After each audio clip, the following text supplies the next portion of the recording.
गुलाबाचं फूल न आणणारा नवरा प्रेम करत नाही असं खरंच असतं का?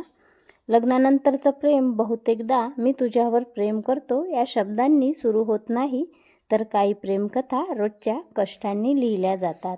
कदाचित तुमचा नवरा रोज गुलाबाचं फूल घेऊन येत नसेल, तुमचं कौतुक शब्दात करत नसेल, म्हणून तो तुमच्यावर प्रेम करत नाही असा निष्कर्ष काढू नका.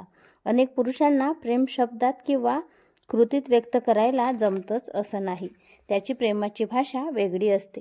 स्वतःच्या इच्छा बाजूला ठेवून, स्वतः कमाई करून, स्वतः जुने कपडे बरेचदा तो घालत असतो.